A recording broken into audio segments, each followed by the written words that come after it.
উত্তর 24 পরগনা 75 লক্ষ ভোটার রয়েছে, আন্ডার অ্যাডজুডিকেশন প্রায় 6 লক্ষ। দক্ষিণ 24 পরগনা প্রায় 5.5 লক্ষ, 5,22,000। পূর্ব বর্ধমান প্রায় 3,65,000। আন্ডার অ্যাডজুডিকেশন এগুলো কারা ঠিক করেছে? সুপ্রিম কোর্টের অর্ডারের পরে জুডিশিয়াল অফিসারদের ডেকে তাদেরকে এসওপি তৈরি করে দেওয়া হচ্ছে। সুপ্রিম কোর্ট তো এসওপি তৈরি করতে বলেনি। সুপ্রিম কোর্ট বলেছে যে একটা বৈঠক হবে, সেই বৈঠকে নির্বাচন কমিশনের প্রতিনিধি থাকবে, রাজ্যের প্রতিনিধি থাকবে, চিফ সেক্রেটারি থাকবে, রাজ্য পুলিশের ডিজি থাকবে। তারা ঠিক করবে নিজেদের মধ্যে আলোচনা করে, in consultation with the chief justice of Kolkata high court, যে কেসগুলো আন্ডার অ্যাডজুডিকেশন রয়েছে সেগুলো টাইম বাউন্ড ম্যানারে কিভাবে শেষ করা যায়। তারা এসওপি করে দিচ্ছে যে আধার চলবে না, বিবাহিত মহিলাদের ক্ষেত্রে আধার নেওয়া হচ্ছে না। সুপ্রিম কোর্ট অনেক আগে, প্রায় 7 মাস 8 মাস আগে যখন এসআইআরটা নিয়ে চ্যালেঞ্জ হয়েছিল, তখন বলেছিল আধার আইডেন্টিটি হিসেবে ব্যবহার হতে পারে, কিন্তু নাগরিকত্বের ক্ষেত্রে আধার ব্যবহার করা যাবে না। যাদের অলরেডি ড্রাফট লিস্টে নাম রয়েছে তাদের তো নাগরিকত্ব নিয়ে প্রশ্ন নেই, তাদের ন্যাশনালিটি তো এস্টাবলিশড। তার মানে কি, তাদের ম্যাপিং হয়ে গেছে, সেই কারণে তাদের ড্রাফট লিস্টের নাম বেরিয়েছে। ড্রাফট লিস্টে নাম বেরোনোর পর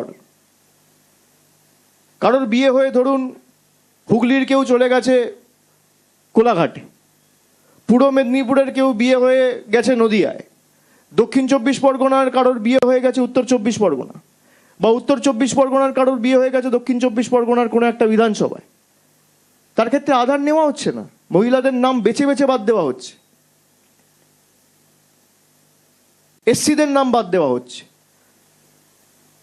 সংখ্যালঘুদের নাম বাদ দেওয়া হচ্ছে, এসটিদের নাম বাদ দেওয়া হচ্ছে, বেছে বেছে, যারা বিজেপিকে ভোট দেয় না। আমি আপনাদের একটা তথ্য দিই, যেমন মালদার ক্ষেত্রে 2021 সালে সুজাপুরে বিজেপি ভোট পেয়েছিল 18,000। প্রতিহিংসা পরায়ণতা কাকে বলে? একটা বিধানসভায় 18,000 ভোট পেয়েছিল, এত হাজার হাজার কোটি টাকা খরচা করে। সেখানে আন্ডার অ্যাডজুডিকেশন একটা বিধানসভা থেকে 1,34,000, মানে 90% অফ দ্য বিধানসভা। আপনি বলে দিন না এই বিধানসভার মানুষ ভোট দেবে না, আপনি ঠিক করুন।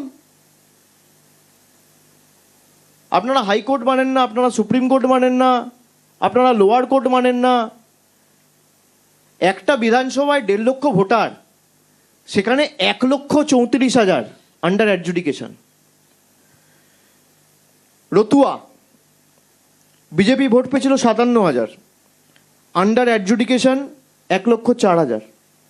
একটা বিধানসভার সংখ্যা, এটা জেলার নয়।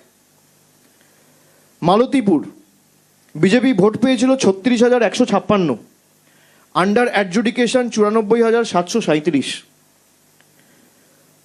হরিশ্চন্দ্রপুর বিজেপি ভোট পেয়েছিল 49,000, under adjudication 91,000। Mothabari BJP vote পেয়েছিল 43,000, আন্ডার অ্যাডজুডিকেশন প্রায় 80,000। খালি 5টা বিধানসভার, মালদায় তো 12টা বিধানসভা রয়েছে, আমি খালি 5টা বিধানসভার উদাহরণ আপনাদের সামনে তুলে ধরলাম, যে একটা বিধানসভার 5%, 7%, 10% লোক নয়, 90% লোক আন্ডার অ্যাডজুডিকেশন। এটা কোন পর্যায়ে দেশটাকে নিয়ে গেছে? আর এটা একমাত্র বাংলায় হচ্ছে। আর যেখানে এসআইআর হচ্ছে সেখানে কিন্তু এত নিয়ম, এত রেস্ট্রিকশন, এই বৈমাতৃসুলভ আচরণ বা বৈষম্য কিন্তু নেই, একমাত্র বাংলার ক্ষেত্রে প্রযোজ্য। এটা আমি মালদার ক্ষেত্রে দিলাম। এবার আপনাদের মুর্শিদাবাদের 5টা বিধানসভা বলি। রঘুনাথগঞ্জ বিজেপি ভোট পেয়েছিল 27,000, আন্ডার অ্যাডজুডিকেশন 1,15,000 একটা বিধানসভা থেকে। ভগবানগোলা বাই ইলেকশন হয়েছিল, তৃণমূল জিতেছিল, বিজেপি ভোট পেয়েছিল 18,490। বদলা নিতে 1,10,000 মানুষকে আন্ডার অ্যাডজুডিকেশন রাখা হয়েছে। শামশেরগঞ্জ 1,08,400 লোককে আন্ডার অ্যাডজুডিকেশন রাখা হয়েছে। সুতি 1,04,980 জনকে আন্ডার অ্যাডজুডিকেশন দেখানো হয়েছে। লালগোলা 1 লক্ষ মানুষকে আন্ডার অ্যাডজুডিকেশন দেখানো হয়েছে। কোনোটা 80% অফ দ্য বিধানসভা, কোনোটা 78%, কোনোটা 75%, কোনোটা 70%, কোনোটা 60%। একটা বিধানসভায় মেরে কেটে 1.5 থেকে 2 লাখ লোক থাকে। 80% পোল হলে 1,60,000 লোক ভোট দেয়। 2 লাখ লোক যদি থাকে সেই বিধানসভায়, তার মধ্যে 1.5 লাখ লোককে রাখা হচ্ছে আন্ডার অ্যাডজুডিকেশন। নির্বাচন কমিশন তো বললো না কজন রোহিঙ্গা ধরা পড়েছে, কজন বাংলাদেশি ধরা পড়েছে, সব বড় বড় ভাষণবাজি করছিল। আজকে তো এদের উচিত প্রকাশ্যে নিঃশর্তে সামনে জনসমক্ষে এসে কান ধরে উঠবস করে বাংলার মানুষের কাছে ক্ষমা চাওয়া। আমাদের বাংলাদেশি বাংলাদেশি বলে তো দাগিয়ে দিয়েছিল। যেখানেই বাঙালিরা যাচ্ছিল অত্যাচার করছিল, বাংলায় কথা বললে বলা হচ্ছিল বাংলাদেশি। এদের নেতারা বলেছে বাংলা বলে কোনো ভাষা নেই, বাংলার অস্তিত্ব কার্যত অস্বীকার করেছে। এতটাই রাগ এদের বাংলার উপর। আর সিপিএম যখন বলে যে তারা নাকি বিজেপির বিরুদ্ধে লড়াই করছে, তৃণমূল লড়ছে না, আপনি দেখুন না একই সাথে তো দুটো নির্বাচন, কেরালার নির্বাচন, বাংলার নির্বাচন একই মাসে হবে, একই বছরে হবে, একই সময়ে হবে। তা যারা অভিযোগ করছে তাদের ভূমিকা কি ছিল গ্রাউন্ডে, কোর্টে? বিজেপি কেরালার নাম ক্লিয়ার করে দিল, কেরালাম, আমার তাতে আপত্তি নেই, হোক।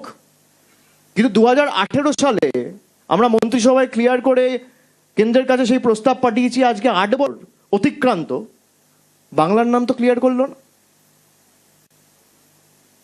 বাংলার প্রতি এত রাগ, বাঙালির প্রতি এত রাগ, এই বৈষম্য কেন? আমরা বলেছিলাম আমরা প্রতিবাদ করতে জানি, আমরা লড়াই করতে জানি। কেস যেহেতু সাবজুডিস এবং সর্বোচ্চ আদালতে বিচারাধীন, আমরা বিচার ব্যবস্থাকে সম্মান করি। আমাদের আস্থা ভরসা সুপ্রিম কোর্টের উপর রয়েছে। যদিও বিজেপি বিচার ব্যবস্থাকেও কিভাবে ইনফ্লুয়েন্স করতে চায়, এবং আমার প্রকাশ্যে বলতে কোনো আপত্তি নেই, আমরা বিগত দিনেও দেখেছি। ফোন করে করে থ্রেট করা,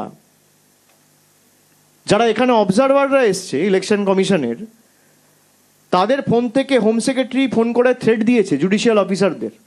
আমাকে নেই নেই করে 20 জন জুডিশিয়াল অফিসার বলেছে।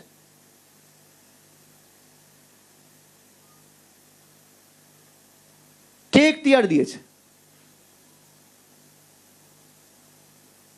খুব গায়ে লেগেছে। 2024-এ হেরেছেন, 2023-এর পঞ্চায়েতে হেরেছেন, 22-এর পুরসভায় হেরেছেন, 24 থেকে 25 অব্দি যে 12টা উপনির্বাচন হয়েছে সবকটায় হেরেছেন, 21-এ হেরেছেন। 26-এ আপনাদের আসন সংখ্যা 50-এর নিচে যাবে। আমি 1 বছর আগে যা বলেছিলাম আজও তাই বলছি।